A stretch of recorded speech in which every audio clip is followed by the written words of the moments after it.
Konon jembatan ini menyimpan sejumlah mitos mengerikan. Salah satunya ialah seringnya terjadi penampakan hantu tanpa kepala.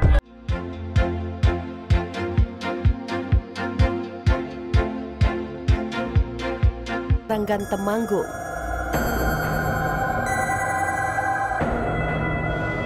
Hantu serdadu Belanda dan sosok tanpa kepala.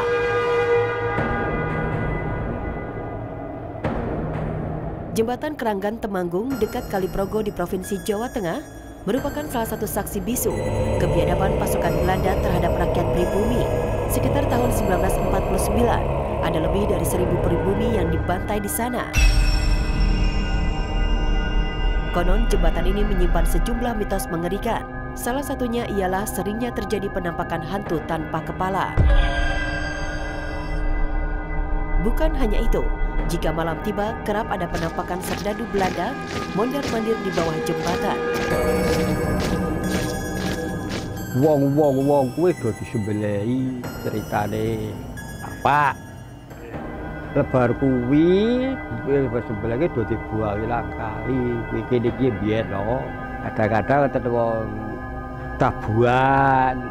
Nggih, niku tak sepriki tesih wonten. Nggih.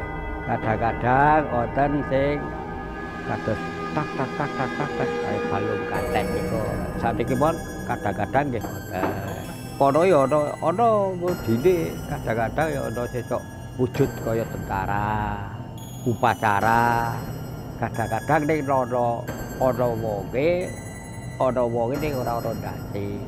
Justru yang menarik ke kita, frekuensi yang akan ditarik itu sebenarnya kejadian yang orang tanpa kepala. Sampai sekarang? Iya, berjejer di sana sih banyak gitu. Tragedi mengerikan kereta terjun ke sungai.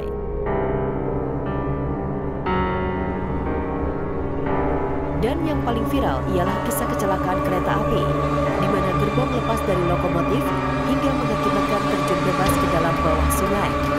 Peristiwa ini pun menjadi sejarah kelam. Hal ini pun dikait-kaitkan dengan masa lalu jembatan yang merupakan lokasi pembantaian massal. Kade biyen kuwi ana sepur. Ucul gerbonge saka ndase iki ucul. Jur gluduk. Ono jur glewang nang kono kuwi. Korbane Pak ya korbane ya akeh. Semula kono kuwi akeh iki do dempit akeh kono mesti. Ya, jadi satu kereta penuh dengan penumpang. Jadi ada perbedaan Mas Genta. Kalau gerbong itu untuk mengangkut barang, kalau kereta itu untuk mengangkut penumpang. Oh iya. Dan kalau kereta semua rangkaian jadinya. Itu terjatuh di sini dan hampir semua penumpangnya waktu itu meninggal. Dan bukti-bukti peninggalannya masih ada di bawah yang masih tersisa. Semacam apa? Semacam apa? Roda.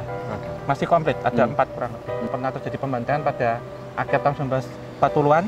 Tapi beriringan dengan peristiwa itu juga terjadi kecelakaan di sini, Mas. Jadi bisa dibayangkan dari sana sampai sini ya, kurang lebih 500 meter ke sana, ini adalah ada ribuan jenazah.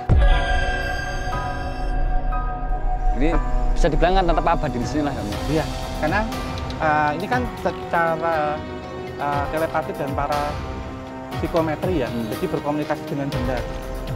Para psikometri jadi berkomunikasi dengan benda. Ini memang akan tetap di sini karena menjadi sebuah monumen nanti. Monumen pengingat bahwa pernah terjadi kecelakaan kereta api di area ini. Dikenal sebagai perlintasan alam gaib.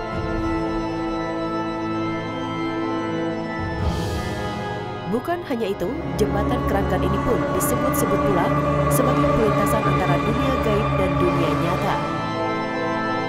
Tetapi terlepas dari itu memang sebelum jembatan ini dibangun, karena ini merupakan Sungai Progo yang ada di atas, jalur ini merupakan jalur utama untuk lintasan, Mas. Jadi lintasan secara makhluk astral di sini. Dan kalau dulu kita bahas di sana di antara jembatan yang di sana dengan yang ini ya, jembatan kereta, memang ada kerajaan gaibnya. Ada satu kampung lewat jembatan, tersebar berita itu di jembatan kalau malam hari ada nenek-nenek tuh.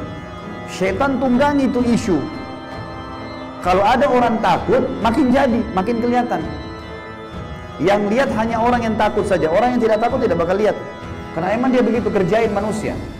Dia kerjain manusia. Kalau kita diganggu oleh syaitan, kita harus usir. A'udzubillahi minasyaitonirrajim.